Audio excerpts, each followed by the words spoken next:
Lo pernah denger nama Charles Manson? Iya, orang yang satu ini terkenal banget karena kemampuannya memanipulasi orang-orang di sekelilingnya dengan cara yang super ekstrim. Gimana sih dia bisa bikin orang-orang ikutan semua maunya?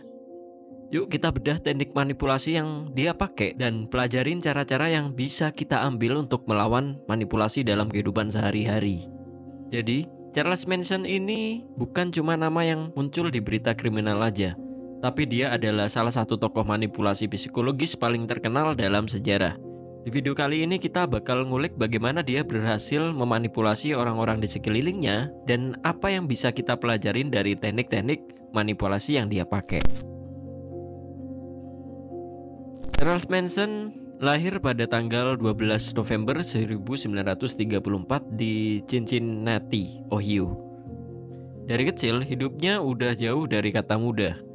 Ibunya, Kathleen Maddox, adalah seorang remaja yang gak siap jadi ibu dan sering terlibat masalah hukum. Manson kecil sering berpindah-pindah tempat tinggal dan bahkan pernah dititipkan ke sanak keluarga dan panti asuhan. Pas usia 13 tahun, dia pertama kali masuk penjara karena mencuri.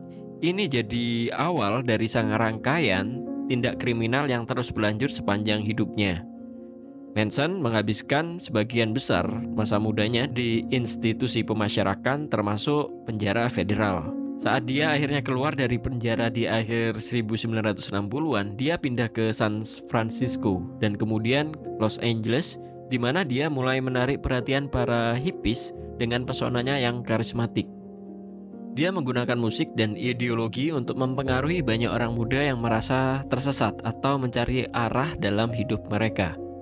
Manson kemudian membentuk kelompok yang dikenal dengan nama Manson Family. Kelompok ini bukan sekedar komunitas sosial biasa. Mereka hidup dalam komunalisme ekstrim di sebuah peternakan yang terisolasi, menjauh dari luar.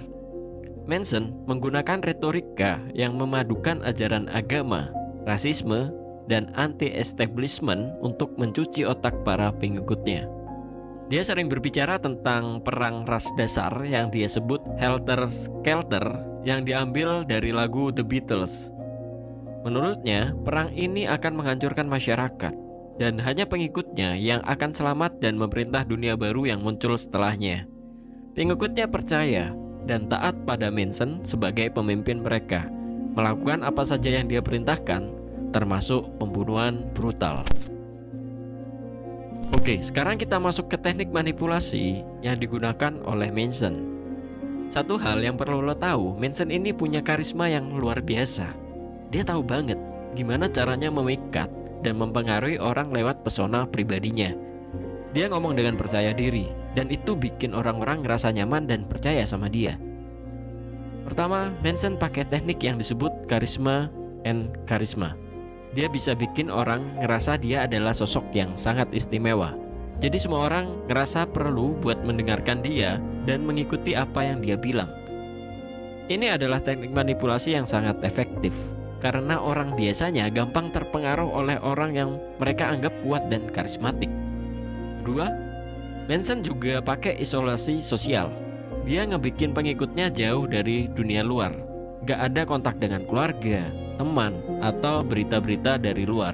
Dengan cara ini, pengikutnya jadi lebih tergantung sama dia dan lebih gampang buat dimanipulasi. Mereka gak punya banyak sumber informasi lain yang bisa ngebantu mereka berpikir secara kritis tentang apa yang diajarkan Manson. Ketiga, Manson membangun kepercayaan dan ketergantungan yang mendalam. Dia mengajarkan pengikutnya bahwa hanya dia yang punya jawaban untuk semua masalah mereka. Dan dia sering menggunakan teknik psikologis untuk bikin pengikutnya merasa mereka cuma bisa bahagia dan merasa aman kalau mereka tetap di bawah pengaruhnya. Dan terakhir, dia juga pakai teknik manipulasi pikiran dan persepsi. Manson membuat pengikutnya percaya bahwa dunia luar adalah ancaman besar dan hanya dia yang bisa melindungi mereka. Dia juga ngebuat mereka percaya pada ideologi-ideologi ekstrim yang seringkali sangat jauh dari kenyataan, agar mereka terus mengikuti perintahnya tanpa banyak bertanya. Teknik manipulasi yang dipakai Manson punya dampak yang sangat besar dan seringkali mengerikan.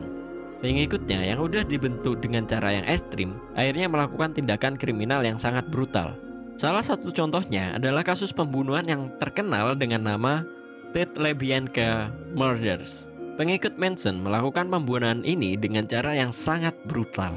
Semuanya karena mereka percaya bahwa itu adalah perintah dari Manson dan bagian dari rencana yang lebih besar. Dampak dari teknik manipulasi Manson gak cuma terbatas pada pengikutnya aja.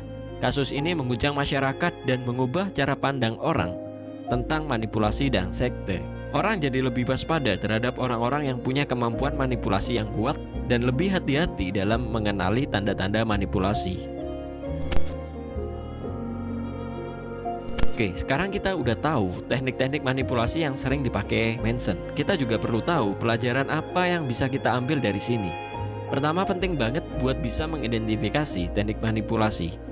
Misalnya kalau lo merasa seseorang mencoba membuat lo tergantung sepenuhnya pada dia atau mencoba mengisolasi lo dari orang-orang terdekat, itu bisa jadi tanda-tanda manipulasi.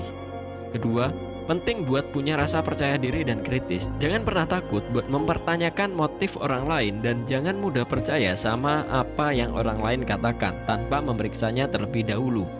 Dengan begitu, lo bisa melindungi diri lo dari pengaruh manipulasi yang merugikan. Gue harap video ini bisa ngebantu lo untuk lebih memahami tentang manipulasi dan cara menghadapinya. Jangan lupa buat like, komen, dan subscribe supaya lo gak ketinggalan konten menarik lainnya. Dan kalau ada topik lain yang pengen lo bahas, langsung aja tulis di kolom komentar. Gue tunggu ya.